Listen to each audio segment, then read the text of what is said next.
Family. এখানে মা বোনরা আছেন, এখানে অনেক যুব সমাজের তরুণ তরুণীরা আছে, আমাদের পিতৃমহ অনেক আমাদের পিতামহরা আছেন। এটা একটা ভালো সুযোগ এই পরিবার সম্পর্কে দুটো মৌলিক কথা বলার জন্য। আমি অনেকদিন থেকে যাচ্ছিলাম এমন একটা পরিবেশ। লিসেন ভাই, আল্লাহ পাক একটা আয়াতে বলেছেন, সূরা তাহরিম আয়াত নাম্বার 6, ইয়া আইয়ুহাল্লাযীনা আমানু, হে মুমিনগণ, কু আনফুসাকুম, নিজে জাহান্নামের আগুন থেকে বাঁচো, ওয়া আহলিকুম নারা, তোমার পরিবার বর্গকে বাঁচাও, আলাইহা মালাইকাতুন গিলাজুন শিদাদ, যেই জাহান্নামে কঠোর মনের ফেরেশতা আছেন, লা ইয়াসুনাল্লাহা মা আমারহুম ওয়া ইয়াফআলুনা মা ইউমারুন, আল্লাহ পাক তাদেরকে যে আদেশ করেন সে আদেশ পালনে তারা বিন্দু মাত্র ভূক্ষেপ করে না, মানে বিন্দু মাত্র গাফেলতি করে না। আল্লাহ পাক ভয় দেখাচ্ছেন জাহান্নামে এমন ফেরেশতা আছেন, আল্লাহ যা আদেশ করবেন তাই করবে। এই জাহান্নাম থেকে নিজে বাঁচো, পরিবার বর্গকে বাঁচাও। নিজে বাঁচবো কিভাবে? আমি বলে দিয়েছি কিভাবে। আপনি জ্ঞান অর্জন করবেন, আমল করবেন, হালাল খাবেন, তাওহীদে থাকবেন, সুন্নতে থাকবেন, ইনশাআল্লাহ বেঁচে যাবেন।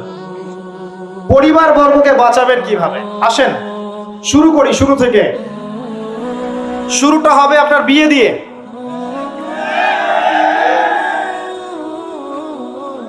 এত এক্সাইটেড হওয়ার কিছু নাই, কারণ এটা এমন একটা বিষয় যেটা করেন নাই বলে এক্সাইটমেন্ট বাড়ছে, করার পরে পস্তাতেও পারেন। এটা এমনই দিল্লি কা লাড্ডু, যে খাবে সেও পস্তাবে, যে খাবে না সে বেচারাও পস্তাবে। তবে আপনারা খেয়ে পস্তান আলহামদুলিল্লাহ। এমন ভাবে শুরু করেন না পরিবারটা যে আপনি একজন তরুণী, আপনি একজন তরুণ বিয়ে করছেন, বিয়ের সময়ে দিনদারিতা বাদ দিয়ে অন্য কিছু দেখতে যায় না। যদিও বা অর্থ সম্পদ, বংশমর্যাদা, সৌন্দর্যের কথা হাদিসে এসেছে, হাদিসটা এমন নয় যে তোমরা 4টা গুণ দেখেই বিয়ে করো, এমন নয়।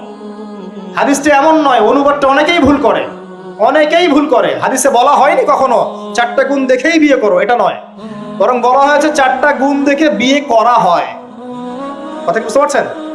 কেউ এটা দেখে, কেউ এটা দেখে। তোমরা দিনদারিতা দেখো, না হলে তোমাদের হাত ধুলোয় ধূসরিত হবে। হাদিসটা এমন।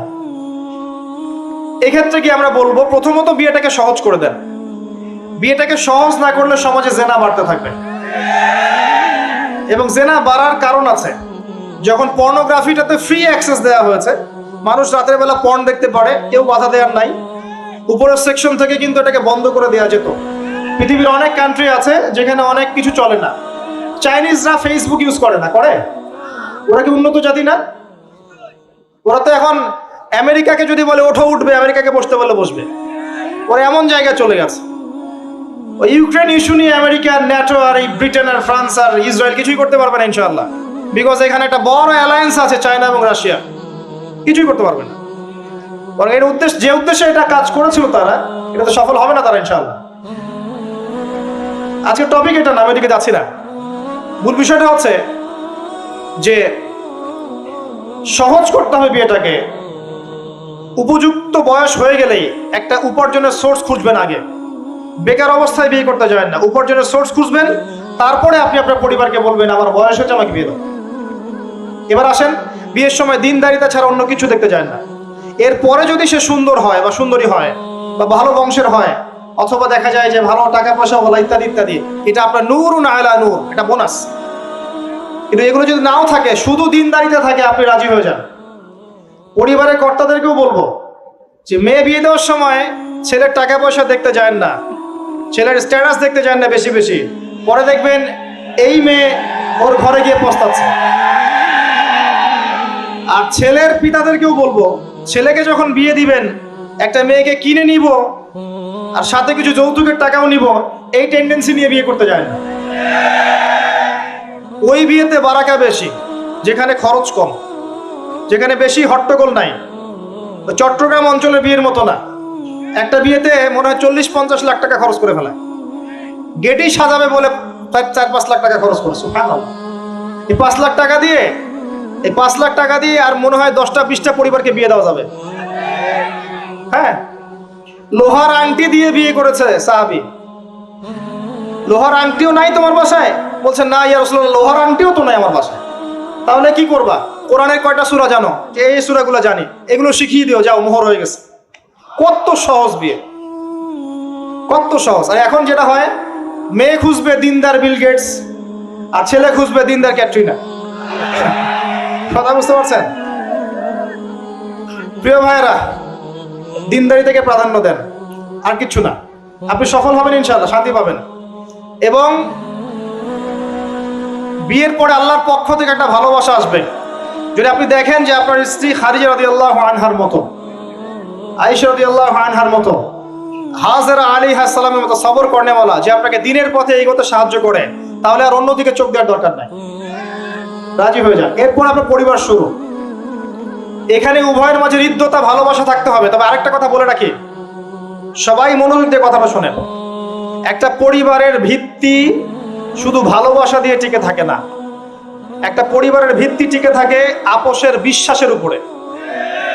একে অপরকে বিশ্বাস করতে শিখতে হবে, একে অপরকে শ্রদ্ধা করতে হবে, একে অপরের সম্মান দিতে জানতে হবে। আপনাকে আপনার স্ত্রীকে আপন মনে করতে হবে, আপনাকে আপনার স্বামীকে আপন মনে করতে হবে। বাইরের মানুষ আপন নয়, এরা আপন আপনার। একজন একজন লেবাস, পোশাক। এরপরে আপনি মোহর শোধ করেন, আপনি সন্তান সন্ততি নেন, সন্তান সন্ততিদেরকে আল্লাহর এবং তার রাসূলের আদর্শে বড় করে তোলেন।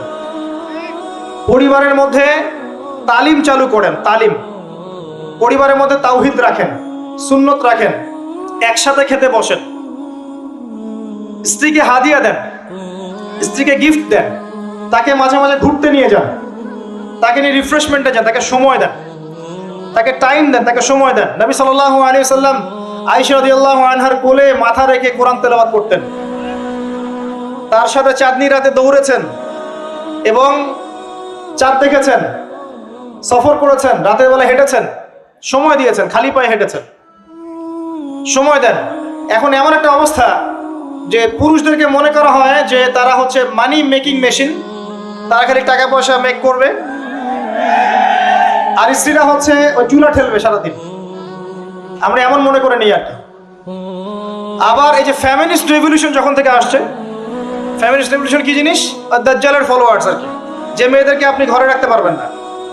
তো তারা যখন থেকে এসেছে, ইমার্জ করেছে, তখন থেকে তার একটা কনসেপ্ট দিয়েছে যে পুরুষ আর নারী একে অপরের প্রতিদ্বন্দ্বী।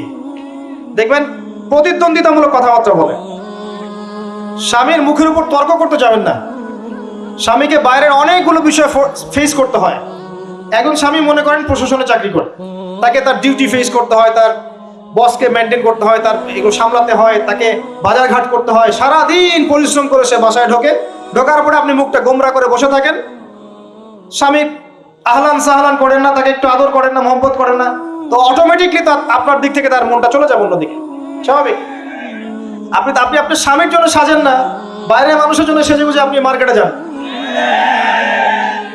প্রবলেম সেগুলা। এরা মনে করে স্বামী স্ত্রী একে অপরের প্রতিদ্বন্দ্বী, অথচ এরা একে অপরের পরিপূরক, একে অপরের পরিপূরক। উভয় হৃদ্যতা, ভালোবাসায় পরিবার গড়ে ওঠে। যে পরিবারের মধ্যে হৃদ্যতা, ভালোবাসা আছে, ওই পরিবারের বাচ্চা কাচ্চারা দেখবেন বড় আলেম হবে, বড় নেতা হবে, বড় বড় কিছু হবে ইনশাআল্লাহ। যেখানে এগুলো নাই, ওই সন্তানরা বড় হয় হতাশার মধ্যে, কাজের বুয়ার কাছে, ডে কেয়ার সেন্টারে। এরা তো বড় হয়ে জঙ্গি হবে, সন্ত্রাসী হবে, স্বাভাবিক। ভালো প্যারেন্টিং দিতে পারে নাই। এরকম না বিষয়টা। সময় দিতে হবে, একে অপরের দায়িত্ব বুঝতে হবে, আপোষের মধ্যে বিশ্বাস থাকতে হবে, ভালোবাসা থাকতে হবে এবং সবরের মানসিকতা থাকতে হবে। মেয়েদের ব্যাপারে বলাই হয়েছে তারা বাঁকাহার, অতএব চাপ দিতে যায় না, ভেঙে যাবে। চাপ দিতে যায় না, ভেঙে যাবে। ওই অবস্থায় ছেড়ে দিলে ওই অবস্থায় থেকে যাবে। একটা কথা আমি বলি, আমি শিখেছি আমার লাইফ থেকে, আল্লাহ পাকের প্রতিটা সৃষ্টি এক একটা রূপ। জানেন, রাবার গাছ দেখেছেন? রাবার গাছ, যে গাছ থেকে রাবার হয়, গাছটাকে দেখবেন পরিচ্ছন্ন, গাছটা পরিষ্কার। যে নিজে পরিষ্কার করে সে নিজেও পরিচ্ছন্ন। জমিনের মধ্যে দেখবেন মৃত জমিন, বৃষ্টি পড়লো, সজীব হয়ে উঠলো, সবুজ ধান ক্ষেত। এই সবুজ ধান ক্ষেতটা আপনার যৌবন, আস্তে আস্তে ফসল হবে। এই ফসল হওয়ার টাইমটা হচ্ছে আপনার পৌরত্ব। এরপরে ফসলটা কেটে ফেলা হবে। এই ফসলটা আপনার ভালো কাজ, আমল সালেহ, এটাকে রেখে দেওয়া হবে। বাকিটাকে হলুদ বর্ণের যে খড়কুটা, এটাকে জ্বালিয়ে দেওয়া হবে। এই যে ধান গজালো, একটা সিজন গেল, এর মধ্যে আপনার দুনিয়ার জীবনের হায়াতের রূপকতা আছে। জি, পাহাড়কে দেখেন, পাহাড় বিশালতা নিয়ে দাঁড়িয়ে থাকে, ওর গায়ে যতই ঢিল মারেন, লাথি মারেন, সমালোচনা করেন, সে নড়বে না তার জায়গা থেকে, থাকবে, সে ওর জায়গায় স্টিল থাকবে, কিন্তু সে শান্ত থাকে, সে চিল্লাফাল্লা করে না। তাই যারা সাহসী বীর তারা বেশি কথা বলে না, শান্ত থাকে। যারা পাহাড়ের মতো দৃঢ় ওরা বেশি কথা বলে না। সাগরকে দেখেন, বিশাল সাগর, কক্সবাজারে যান, সাগরকে বিশাল সাগর গর্জন করছে, ভিতরে অনেক সম্পদ, অনেক মাখলুক আছে। আপনি সামনে গিয়ে দাঁড়ান, বিনয়ের সাথে আপনার পা ধুয়ে দিবে, কোনো অহংকার করবে না। প্রতিটা সৃষ্টি আল্লাহ পাকের এক একটা মেসেজ দেয়।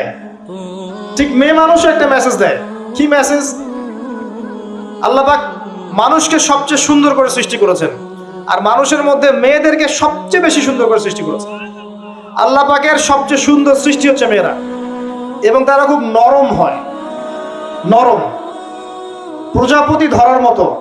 প্রজাপতিকে ধাপ করে ধরতে পারবেন না আপনি, শক্ত করে ধরতে গেলে প্রজাপতি নষ্ট হয়ে যাবে, মরে যাবে। প্রজাপতিকে কোমল ভাবে ধরতে হবে। ঠিক মেয়েদের সামনেও আপনার কোমল থাকতে হবে। বেশি হার্ড হতে যাবেন, শেষ। আমি আপনার গার্লফ্রেন্ডের সামনে কোমল হতে বলি নাই, আপনার ওয়াইফের সামনে হতে বলেছি। কোমল থাকলে আপনি জিতে যাবেন। দেখবেন দুনিয়ার চিল্লা ফাল্লা করছে আপনার বাসায়, আপনি চুপচাপ আছেন পাহাড়ের মতো, কোমল আছেন। 5 মিনিট পর দেখবেন নিজেই ঠান্ডা হয়ে এসে বলছে, আচ্ছা সরি, ভুল হয়ে গেছে। আর যদি আপনি চিল্লা ফাল্লার কাউন্টার দিতে যান, তাহলে দেখবেন সুটকেস গোছানো শেষ, বাবার বাড়ি চলে গেছে। ডিল করা খুব ডিফিকাল্ট। এখানে আপনাকে খুবই সবরের পরিচয় দিতে হবে। আল্লাহ পাক বোঝার তৌফিক দান করুন। আর আমরা মা বোনদেরকে রিকোয়েস্ট করব, 4টা মূলনীতি মেনে কাপড় চোপড় পরবেন। আপনার কাপড়টা এমন হবে না যেই কাপড়টা পরলেও অঙ্গ প্রত্যঙ্গ দেখা যায়, বোঝা যায়, এমন হবে না। কাপড়টা এমন হবে না এত টাইট ফিটিং যে আপনার অঙ্গের উঁচু নিচু অবয়ব বোঝা যায়, এমন হবে না। কাপড়টা এমন হবে না যেটা অমুসলিমদের পোশাক, আর কাপড়টা এমন হবে না যেটা পুরুষদের পোশাক। এই মূলনীতিগুলো মেনটেন করে কাপড় পরবেন ইনশাআল্লাহ। এছাড়াও মেয়েদের কথায় পর্দা আছে, চলনে পর্দা আছে, ওঠা বসায় পর্দা আছে। নামাজ পড়ার সময় তাদেরকে কিছুটা শালীনভাবে নামাজ পড়তে হয়। তাদের চোখের দৃষ্টির মধ্যে পর্দা আছে। এগুলো কে শিখাবে এখনকার মেয়েদেরকে? সবসময় বিজি দেখবেন, নতুন কোন সিরিয়াল আসছে, নতুন কোন ফ্যাশন আসছে, নতুন কোন পার্লারে কি আসছে, কোন কাটিং আসছে, কোন নায়িকা আসলো, ওই যে বাংলাদেশে কোন এক নায়িকা আসছে, তাই নিয়ে মিডিয়াতে এমন তোলপাড়, মনে কি নাকি একটা অবস্থা। আল্লাহর কাছে তোমার কি মূল্য আছে হে? আল্লাহর কাছে তোমাদের কি মূল্য আছে? তোমরা কি 5 ওয়াক্ত নামাজ পড়ো? তোমরা কি পর্দা করো? তোমাদের মধ্যে হায়াবোধ কিছু আছে? তোমরা মানুষকে ভালো কিছু শেখাও, সমাজকে ভালো কিছু দাও, শালীন কিছু দাও। আল্লাহর কাছে তোমাদের কি মূল্য আছে? নবী সাল্লাল্লাহু আলাইহি ওয়াসাল্লাম তো জাহান্নাম দেখে সেই কথাটাই বলেছেন, আমি জাহান্নাম দেখে আসলাম, সেখানে বেশিরভাগ অধিবাসী হচ্ছে মেয়ে, নারী। কি কারণ? তারা এমন কাপড় চোপড় পরে বাইরে ঘুরতো, যেই কাপড় পরেও তারা নগ্ন থাকতো। আমি কি ব্যাখ্যা করতে হবে? আপনি দেখতে পারেন না? এবং তারা স্বামীর সাথে কুফরি করত। সারা জীবন স্বামী যদি তাদের ভরণ পোষণ দেয়, ভালোবাসে, মহব্বত করে, তাদের জন্য জীবনটা ক্ষয় করে ফেলে, এক পর্যায়ে গিয়ে বলবে, সারাটা জীবন তোমার কাছে কিছুই পাইলাম না। বাস্তব। এগুলোর কারণে মেয়েরা বেশি বেশি জাহান্নামে যাবে। এবং তারা মানুষ মারা গেলে মাতম করে, বুক পিট চাপড়ায়, এই কারণে যাবে। এবং তর্ক লাগলে অভিশাপ দেয় বেশি, এই কারণে যাবে। আল্লাহ পাক আমাদের মা বোনদেরকে হেফাজত করুন। তবে একটা হাদিস আছে সুসংবাদের। নবী সাল্লাল্লাহু আলাইহি ওয়াসাল্লাম বলেছেন, একজন নারী যদি 4টা কাজ করতে পারেন, জান্নাতের যে কোনো দরজা দিয়ে ইচ্ছা প্রবেশ করতে পারবেন। 1 নাম্বার 5 ওয়াক্ত নামাজ, 2 নাম্বার রমজান মাসের সওম, 3 নাম্বার আপনার লজ্জাস্থানের হেফাজত অর্থাৎ খাস পর্দা, এবং 4 নাম্বার আপনার স্বামীর আনুগত্য। ফ্যামিনিস্ট আকীদার মেয়ে হলে আনুগত্যকে দাসত্ব মনে করে, স্বামীর আনুগত্যকে তার দাসত্ব মনে করে। স্বামী কে? স্বামীর সম্মান বোঝেন আপনি? স্বামী কে? যার ব্যাপারে নবী সাল্লাল্লাহু আলাইহি ওয়াসাল্লাম বলেছেন, আমি যদি আল্লাহ ছাড়া অন্য কাউকে সেজদা করতে বলতাম, তাহলে মেয়েদেরকে বলতাম তারা যেন স্বামীদেরকে সেজদা করে। আপনাকে আমি কিভাবে বুঝাবো স্বামী কে, স্বামীর মর্যাদা কোথায়? এগুলো কি ইসলাম মেয়েদেরকে ডমিনেট করছে এগুলো দিয়ে? কেন? এই স্বামী আপনার জন্য সারাটা জীবন ক্ষয় করে ফেলে। একটা চোর পর্যন্ত, একটা চোর, একটা করাপ্টেড মানুষ, দুর্নীতিগ্রস্ত মানুষ, সে চুরি করে দুর্নীতি করে এনে বাচ্চাকে খাওয়ায়। একটা ধর্ষক পর্যন্ত ওর মেয়েকে আদর করে। পুরুষ মানুষ কি জিনিস কেমন করে বুঝবেন? সারাটা জীবন ক্ষয় করে ফেলায়। যদি আপনি তার আনুগত্য করেন, তার সামনে সুন্দর মতো থাকেন, তার কথার সাথে তর্ক না করেন, ভালোবাসা দিয়ে থাকেন, আপনার জন্য সে জীবন দিতে প্রস্তুত থাকে। এরকম পুরুষ মানুষ। আপনাদেরকে কেউ চোখ তুলে তাকালে চোখ তুলে ফেলাবে, এরকম পুরুষ মানুষ। আর এখন তো পরিস্থিতি ডিফারেন্ট। বাসায় পুরুষ বাইরের ছেলের সাথে ফোনে প্রেম হয়ে গেছে, পালাই চলে গেছে, বিয়ে করে ফেলছে। দেখবেন বাসায় স্ত্রী আছে, বাইরের মেয়ের সাথে প্রেম করে বিয়ে করা শেষ।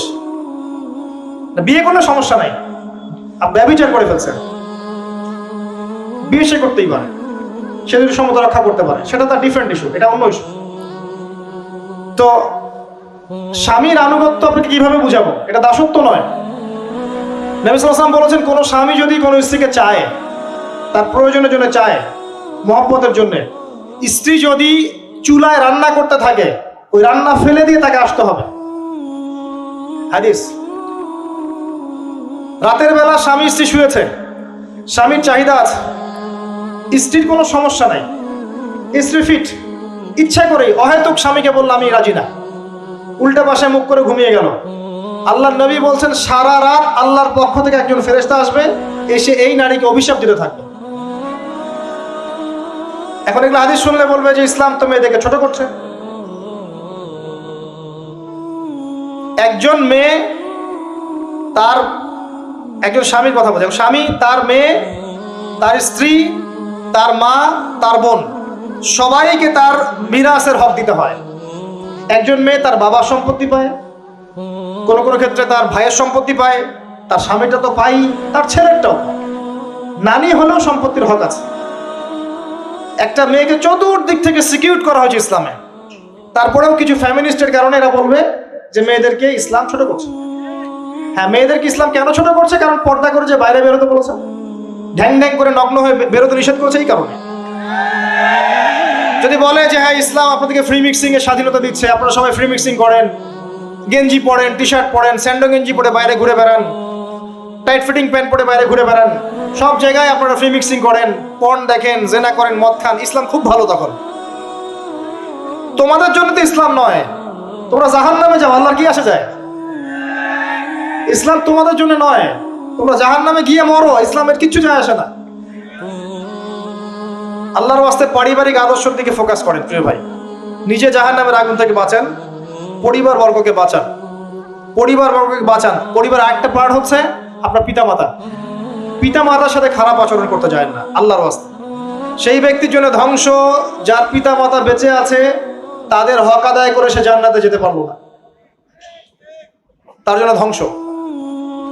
আরেকটা অংশ আছে আপনার সন্তান সন্ততি, বাচ্চা কাচ্চার প্যারেন্টিংটা খুব সুন্দর করে করেন। যখন আপনি স্ত্রীর সাথে মিলন করতে গিয়েছেন, তখন দোয়া পড়েন, আল্লাহুম্মা বিসমিল্লাহি আল্লাহুম্মা জান্নিবনা শাইতান ওয়া জান্নিবিশ শাইতান মা রাযাকতানা। আমার মনে হয় এখনকার জেনারেশন যেগুলো আছে ফাসেক, মাদক সেবন করে, পর্নোগ্রাফিতে আসক্ত, ইয়াবাখোর, স্মাগলিং করছে, চুরি করছে, হাবিজাবি, ধর্ষণ করছে, আমার মনে হয় না তাদের পিতামাতা তাদেরকে জন্ম দেওয়ার সময় এই দোয়াগুলো পড়েছিল। কারণ পিতামাতা এই দোয়া পড়লে ওই সন্তানকে শয়তান স্পর্শ করতে পারে না। সন্তান হবে, সন্তান ছেলে হোক মেয়ে হোক, আপনার এটা নিয়ে মন খারাপ করার কিছু নাই। একজন কন্যা সন্তানকে লালন পালন করে সৎপাত্রে পাত্রস্থ করলে এই মেয়ে পরকালে আপনার জন্য জাহান্নামের আগুন থেকে ঢাল হয়ে যাবে। যার কাছে দুইজন মেয়ে আছে, দুইটা মেয়েকে সে ভালো করে মানুষ করেছে, নবী সাল্লাল্লাহু আলাইহি ওয়াসাল্লাম বলছেন সে জান্নাতে আমার সাথে এমন করে থাকবে, এইভাবে। কেউ যদি বিধবার দায়িত্ব নেয়, সেও নবী সাল্লাল্লাহু আলাইহি ওয়াসাল্লামের সাথে এইভাবে থাকবে। এতিমের দায়িত্ব নেয়, এইভাবে থাকবে। ফ্যান্টাসিতে ভুগছেন, একটা এতিম মেয়েকে বিয়ে করেন, একটা অসহায় তালাকপ্রাপ্ত মেয়েকে বিয়ে করেন, একটা বিধবা মেয়ে যার স্বামী মারা গেছে, কেউ নাই দেখার, তাকে বিয়ে করেন, তারপরে বোঝা যাবে আপনার মধ্যে কতটুকু দিন আছে। আর বর্তমান সভ্যতা আমাদের কি সমাধান দিবে? সবাই যদি দিনদার একটা করে ক্যাটরিনা খোঁজে, এই এতিম, এই বিধবা, এই যাদের দেখার কেউ নাই, এই মেয়েগুলা কি রাষ্ট্রের সম্পত্তি হয়ে থাকবে? এর দায়িত্ব কে নিবে? পুরুষরা যদি দায়িত্ব না নেয়, কে দায়িত্ব নিবে? এখন কেউ যদি ওদের দায়িত্ব নিতে যায়, তখন তাকে আবার খারাপভাবে উপস্থাপন করা হয়, এই ব্যক্তির মনে হয় চরিত্র খারাপ। কিন্তু এদিকে বাইরে 10টা জেনা করে বেড়াচ্ছে, কোনো সমস্যা নাই, এগুলো কুস্কায়। এইসব জাহেলদের জন্য ইসলাম নয়। ইসলামের প্রতিটা বেসিক ফান্ডামেন্টাল মানবতার কল্যাণের জন্যই।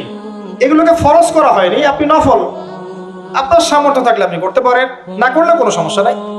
কেউ যদি করে যে ইসলাম পরিপূর্ণরূপে পালন করার চেষ্টা করছে, এটার উপর আমল করার চেষ্টা করছে, তাহলে আপনি তাকে ক্রিটিসাইজ করছেন কেন? কি সমস্যা আপনার? আরেকটা পার্ট হচ্ছে সন্তান সন্ততি। বাচ্চা কাচ্চাকে ছোটবেলা থেকেই মানুষ করতে হবে এমন ভাবে যাতে করে বড় হয়ে এরা এই উম্মার খালিদ এবং ওমর হতে পারে। বাচ্চা ছোট বাচ্চাকে আপনি ভালো খাবার দেন, মায়ের স্নেহ দেন, বাবা মার সাথে রাখেন, একটু গ্রাম্য পরিবেশে নিয়ে গিয়ে তাকে বড় করেন। কেন বলছে কথা? এখানে পরিবেশ সুন্দর থাকবে, সে দৌড়াবে ধুলার মধ্যে, মাঠের মধ্যে খেলবে, সুন্দর ভাষা শিখবে। এরপর তাকে ভালো প্রতিষ্ঠানে পড়ান। প্রতিষ্ঠানটা এমন হবে যে প্রতিষ্ঠানে জেনারেল শিক্ষা, ইসলামিক শিক্ষা একসাথে দেয়া হচ্ছে, সে সব শিখবে। আমার ছেলে কোরআনে হাফেজও হবে, আমার ছেলে ডক্টরও হবে ইনশাআল্লাহ। এভাবে করে তোলেন। আধুনিক হন, মাথাটা খাটান, ব্যাকডেটেড মানসিকতা বাদ দেন। বিশ্বটা এগিয়ে গেছে, আমাদেরকে এগিয়ে যেতে হবে। একমুখী জ্ঞান দিয়ে আপনি কিচ্ছু করতে পারবেন না এই যুগে। দ্বিমুখী শিক্ষার একটা হারমোনিয়াস কম্বিনেশন দরকার। আমাকে কোরআন জানতে হবে, সায়েন্সও জানতে হবে, নাহলে আমি সায়েন্স দিয়ে কোরআনকে ব্যাখ্যা করতে পারবো না, কোরআন দিয়েও সায়েন্সকে ব্যাখ্যা করতে পারবো না।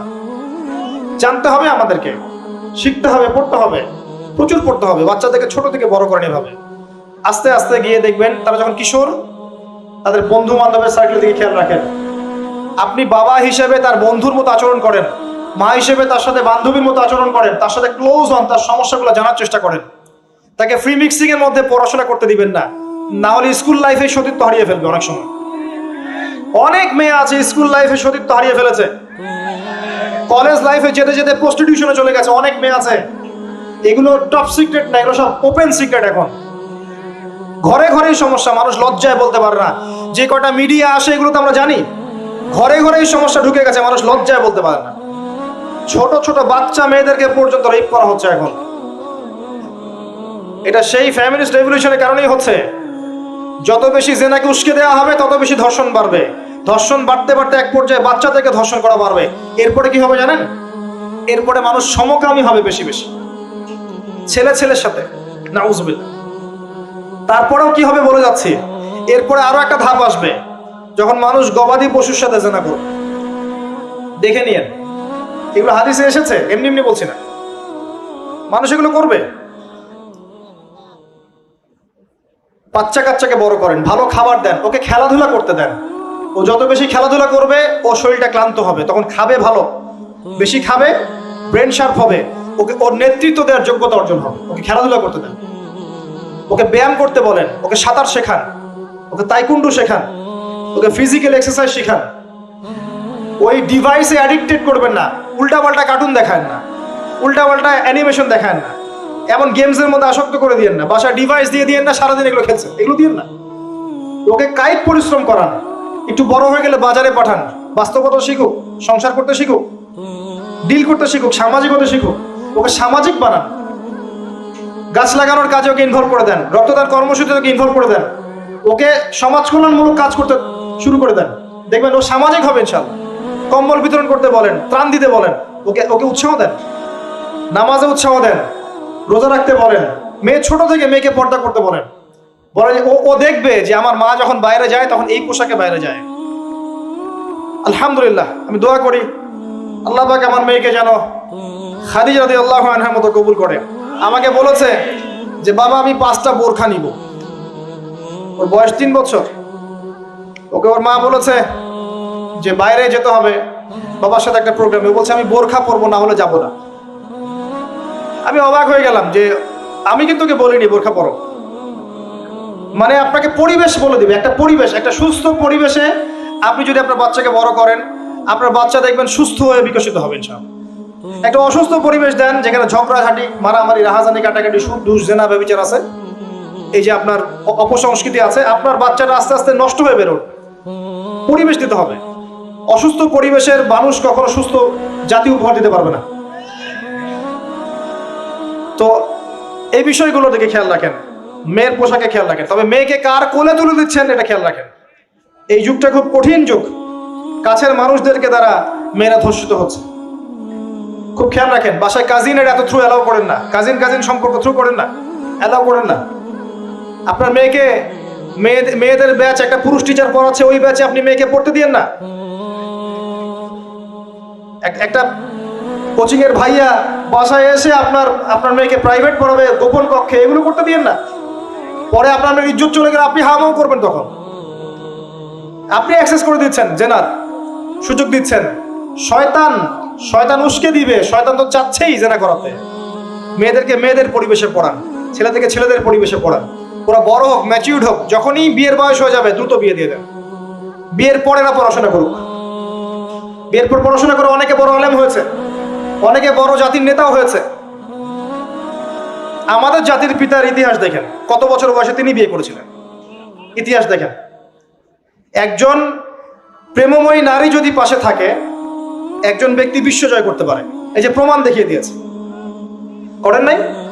এরকম আগেকার মানুষদেরকে দেখবেন, ম্যাচিউরড হয়ে গিয়েছেন, বিয়ে করেছেন, এরপরে স্ত্রী পাশে ছিল, বিশ্বকে ডিল করেছে, নেতৃত্ব দিয়েছে। এই বিষয়গুলোতে খেয়াল রাখেন। পরিবারে হারাম ঢুকতে দিয়েন না। পরিবারটাকে ইসলামিক মূল্যবোধে গড়ে তোলেন। কু আনফুসাকুম ওয়া আহলিকুম নারা, এই হাদিসের উপর আমল করেন। আল্লাহ পাক তৌফিক দান করুন, আমিন।